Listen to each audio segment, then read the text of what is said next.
This is the second video of a 4-part training series, and it's all about having successful virtual team meetings.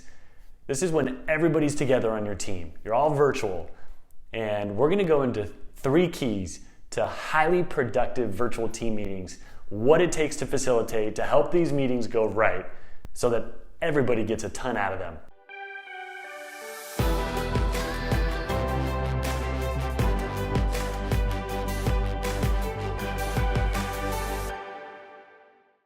All right, welcome back. If you're new to the channel, my name's Ben Ward, and I want to share 3 keys to productive virtual team meetings. From my experience over the last 5 years, the last 20 years I've been leading sales teams, the last 5 I've been leading them virtually. And the first key is the right mindset going into leading this meeting.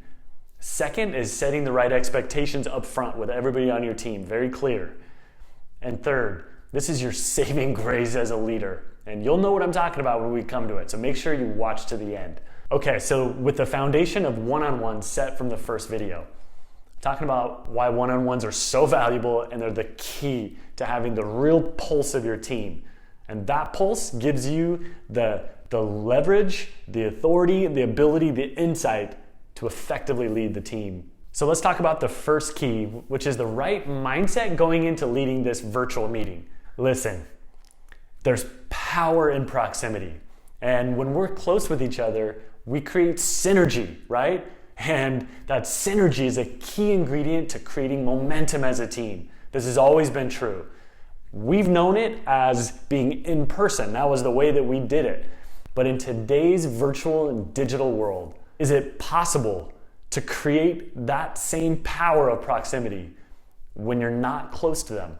When you're virtual? Well, I want to peel back the onion a bit and talk about 3 high-level buckets of communication that in the past was only possible to maximize through in-person meetings and in-person communication.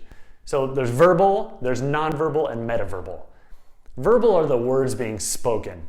Metaverbal is the pitch, the tone, the voice inflections, and the nonverbal is the body language. Now, when you text somebody or email them, really all you get are the words with no additional context. And you're left to yourself to translate maybe the context. Are they mad? Are they not? So you have emojis that help kind of give some of that context. Now, when you call someone over the phone, you get a lot of the metaverbal, which is their pitch, their tone. Are they like Eeyore? Oh, how are you doing today? Or are they excited like Tony Robbins, right? So you can get some of the metaverbal over the phone, but it's really hard to pick up on the nonverbal. Like, what are they doing with their hands? What are their facial expressions, their arms, their shoulders?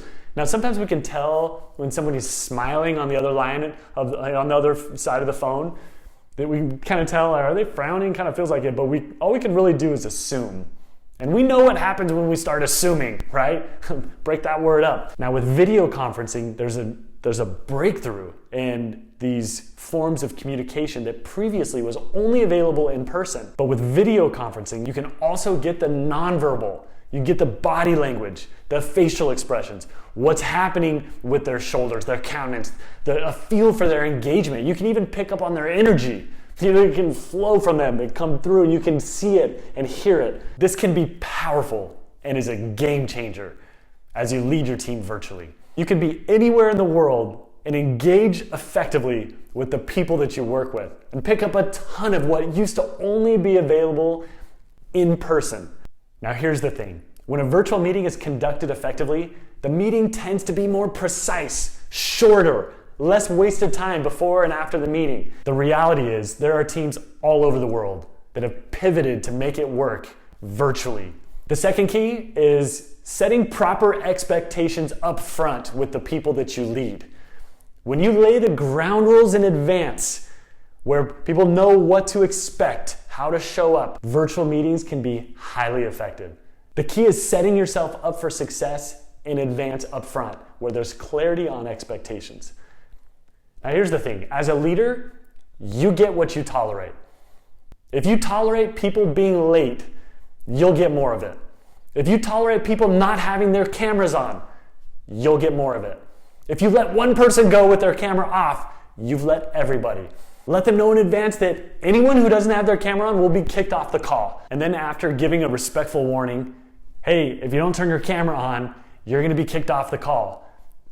And then kick them off the call if they don't turn their camera on. And they'll probably get back on and never have their camera off again. And this sets a clear message, a firm message, respectful to all in attendance. The key to this is extreme clarity about your expectation in advance. So when it happens, you're not being a jerk, but you're respectfully holding accountability to everybody in the team regardless of who they are. And if they're a high performer, do not let them off the hook. That will undermine your leadership and destroy your culture. Okay, third, this is your saving grace as a leader. It's the 4 laws of leadership. These are your best friend as a leader and have never been more important than with leading a team virtually. Do the people you lead know that you have their best interest at heart? Do they know that you have confidence in them? Do they know that you trust them? Do they know and believe that you would take a bullet for them? If they know these things about you, this is where they will give you grace. Even when the virtual meeting goes wrong, maybe you weren't on your game, or maybe somebody came in kibosh, or maybe you're having a technical problem and something just goes wrong. If the people that you lead know that you have their best interest at heart, they know that you have confidence in them, they know that you trust them, and they know that you would take a bullet, they believe you would take a bullet for them. When things go wrong, you're gonna have grace. Your team will give you that grace. And you can still challenge them to be their very best. Now, if you want to learn more about the 4 laws, check out this video right here, as well as make sure to pick up my book, Sellership, How Top Salespeople Become Remarkable Leaders, where we talk about, in the story, it talks about the 4 laws of leadership. Now, to close out, we gotta throw in a little bit of the obvious and share a few practical tips. You definitely want to have a clear objective for the meeting that everybody is aware. Ensure that there's clarity around who is going to do what as a result of the meeting, what's been agreed upon.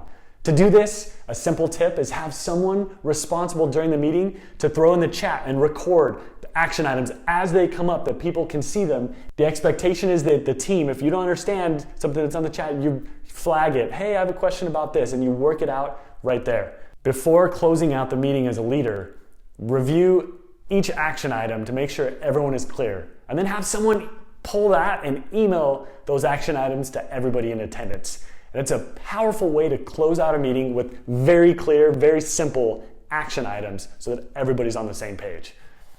Now, virtual leadership requires some comfort with video technology, right? Another practical tip. To facilitate video meetings, it's going to require setting up and using services like Zoom or WebEx or GoToMeeting or Microsoft Teams. There are numerous training videos to help learn how to facilitate on any platform that you'll be using.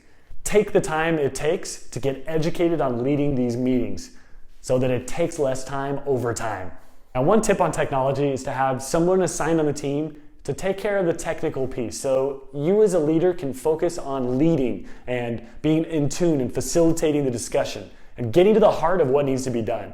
So to close out this video and recap, when you as a leader approach your virtual meetings with the same respect or more that you'd give to an in-person meeting, having a mindset that this meeting can be highly effective, that you as a leader aren't approaching it like, it's kind of a waste of time, it's not as good as being in person, and like apologizing for that. And no, but if you're like, hey, look, this is awesome, and we went through a bunch of the reasons why in this video. When you set the proper expectations up front in advance and you hold the team to it, that will help the meetings to go right.